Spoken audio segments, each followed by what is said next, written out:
In 2001, the producers of Scrubs were looking for a John C. McGinley type to play sarcastic attending physician Dr. Perry Cox.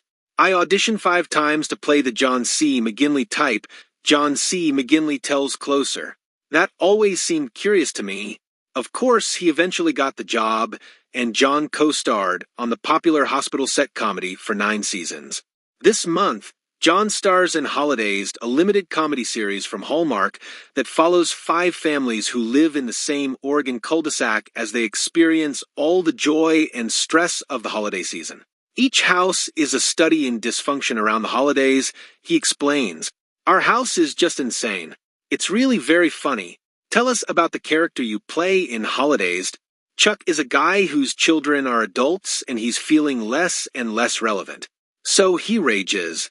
He's overcompensating for everything to try to not be a dinosaur. One of the manifestations of this is that he has to have all the Christmas lights in the neighborhood. Of course, it has nothing to do with the lights. It has to do with him being relevant and finding a lane where he feels important. It's just so misguided and so delicious to play. Sounds like fun. Yes, and they let me have an opinion about who's going to play my wife. Virginia Madsen and I have known each other. We did Highlander together with Sean Connery about 30 years ago. Because I am so fond of Virginia, I don't have to act. The camera knows when you really love someone. Did you always want to be an actor? It felt cellular to me, like it was part of my DNA. I knew I wanted to participate in some sort of storytelling process. My grad school was just theater boot camp, and I loved every second of it. I transferred to NYU, and Olympia Dukakis was our master teacher. Rest in peace. She was a drill sergeant, a poet, and a mom. She was everything. You were working off Broadway when Platoon director Oliver Stone saw you. I was understudying John Turturro in a play called Danny and the Deep Blue Sea. John was away for maybe 8 days doing Desperately Seeking Susan, so someone from the casting department didn't see John. They saw me, and they invited me to audition. Platoon seems like it would have been a very intense shoot. We got to the Philippines, and it was a really dangerous place. There was a revolution, so the film was postponed for 6 months. There was abject poverty.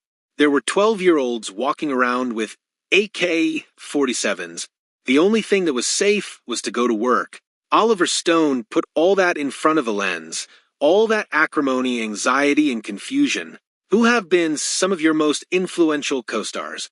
The first Broadway play I did was called Requiem for a Heavyweight, and John Lithgow was the star. His work ethic and his level of excellence in that play validated everything I learned at NYU.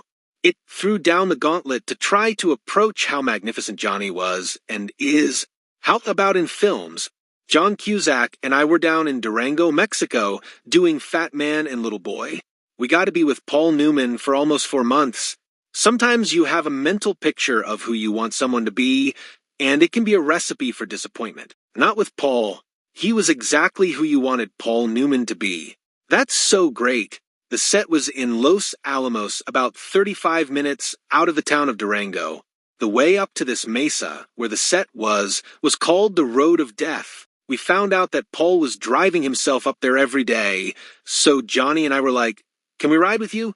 We sat in the back of this dilapidated Toyota that Paul is downshifting the whole way up this road of death. Sounds dangerous. Well, Paramount found out, and the suits descended on Durango. Paul understood, but he was just like us. He said in this quiet voice, "For heaven's sakes, I can drive myself to work." They're like, "No, you can't. It's the road of death, and you're number 1 on the call sheet." What has been one of your favorite acting experiences?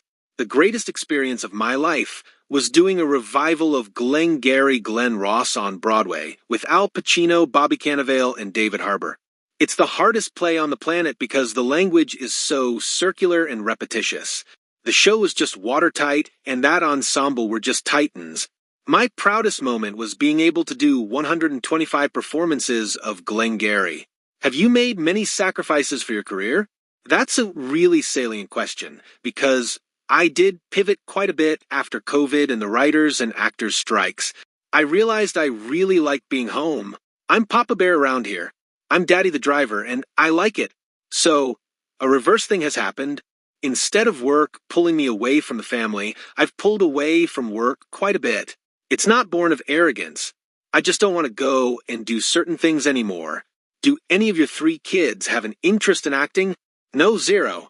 My daughters, Kate and Billy, have their own endeavors. Max, who's soon to be 27, is a kid with special needs. He was born with Down syndrome. He's doing great. He plays in a band called Spec Labs. Everyone in the band is on the spectrum. He's George Harrison. He plays rhythm guitar. You've been married to Nicole for 17 years. What's your secret? You've got to be able to put your issues on the table, otherwise you're dead. Because even stuff that sounds unimportant to someone else is significant to the other person, and that has to be respected. It's hard sometimes, but what can happen if you're not careful is that you can become roommates. I don't want a roommate. I want the love of my life, so have to cultivate that